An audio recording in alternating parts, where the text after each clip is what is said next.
Let me at the outset thank CII for having taken the lead along with other industry associations for having organized this workshop in Hyderabad.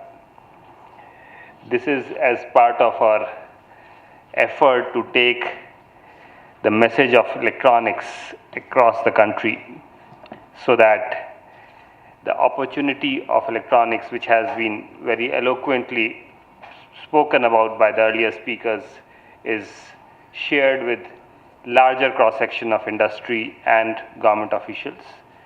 And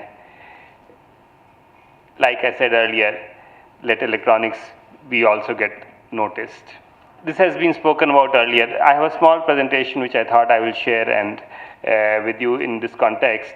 And this slide talks about the demand, which is roughly about $69 billion of electronics in India as on 2011-12, out of which we produce roughly $32 billion.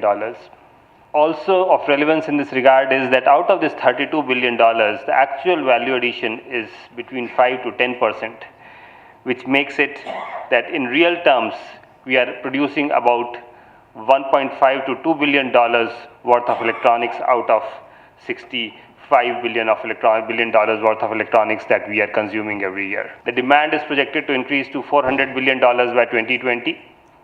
And given a reasonably attractive growth rate of 13 to 14% per annum, we should normally reach about $100 billion of production by 2020 at this rate. This would leave us a gap of about $300 billion per year, and this is what Sanjay was mentioning. Our oil import bills are roughly to a tune of about $100 to $150 billion. This would leave us with a gap of about $300 billion, far in excess of our oil import bills today. In fact, today itself, electronics is the second largest import item across sectors, and somewhere before 2020, given the present trends, it's likely to become the single largest item of export.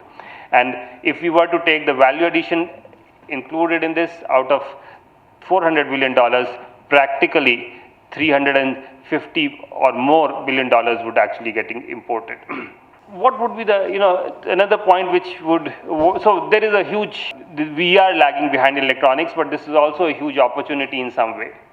But if we were to look at this opportunity not in terms of value of production, but in terms of manpower, likely if we were to produce $400 billion in the country worth of electronics, what it translates itself into about 27.8 million people getting employed in this industry.